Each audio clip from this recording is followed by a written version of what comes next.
മകളെ, ജെറുസലേം വചനകൂടാരത്തിൽ നിന്നും 3 മിനിറ്റ് പ്രാർത്ഥനയ്ക്കായി നമ്മളെല്ലാവരും ഒരുമിച്ച് ചേർന്നിരിക്കുകയാണ്. വിവിധ ദേശക്കാർ വിവിധങ്ങളായിരിക്കുന്ന സാഹചര്യങ്ങളിൽ നിന്ന് വചനം കേൾക്കുവാൻ ഒരേ മനസ്സോടെ നമ്മൾ ചേർന്നിരിക്കുകയാണ്. ഇന്ന് ആരാണെന്നറിയാമോ? വിശുദ്ധ ബെനഡിക്റ്റ്. ആ വിശുദ്ധൻ നമ്മുടെ വീട്ടിൽ വന്നാൽ തിന്മയുടെ സ്വാധീനങ്ങളിൽ നിന്ന് നമ്മുടെ കുടുംബവും നമ്മുടെ മക്കളും നമ്മുടെ ജീവിതവും രക്ഷ പ്രാപിക്കും.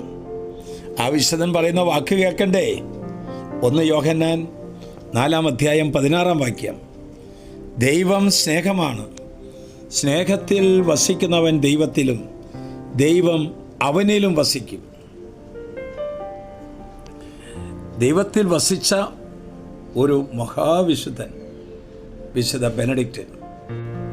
ഒരു കുലീന കുടുംബത്തിൽ ജനിച്ച ബെനഡിക്റ്റ് ഉന്നതമായ വിദ്യാഭ്യാസത്തിനായി റോമിലേക്ക് പറഞ്ഞയച്ചു. സഹപാഠിയുടെ ഇടയിലുള്ള സ്വഭാവ ദൂഷ്യം കണ്ട് വളരെയധികം വേദനിച്ച് ആരോടും പറയാതെ ആ സ്ഥലത്ത് നിന്ന് മറ്റൊരു സ്ഥലത്തേക്ക് പ്രാർത്ഥിക്കാനായിട്ട് പോകുകയാണ്.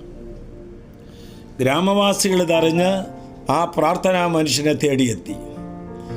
വീണ്ടും ആൾതാമസമില്ലാത്ത മറ്റൊരു ഗുഹയിലേക്ക് അദ്ദേഹം അവിടുന്ന് പോവുകയാണ്.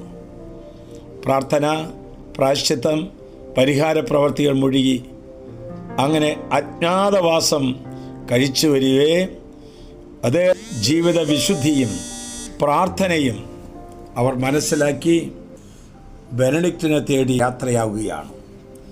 ഈ കാലഘട്ടത്തിലാണ് കുറേ സന്യാസികൾ സമീപിച്ച് തങ്ങളുടെ ആശ്രമ ശ്രേഷ്ഠനാകാൻ ബെനഡിക്റ്റിനെ ക്ഷണിക്കുകയാണ്. നിരന്തരമായ അഭ്യർത്ഥനയുടെ ഒടുവിൽ അദ്ദേഹം സമ്മതിച്ചു. വിശുദ്ധൻ പ്രാബല്യത്തിൽ വരുത്തിയ നിയമങ്ങൾ പല സന്യാസികൾക്കും ഇഷ്ടമായില്ല. അതുകൊണ്ട് തന്നെ ദേഷ്യം, വൈരാഗ്യം അവരിൽ വളരാൻ തുടങ്ങി. അദ്ദേഹത്തെ വകവരുത്തുവാൻ അവർ തീരുമാനിച്ചു. അവർ ഒപ്പം നിറയെ വിഷം നിറച്ച് അദ്ദേഹത്തിന് നൽകി.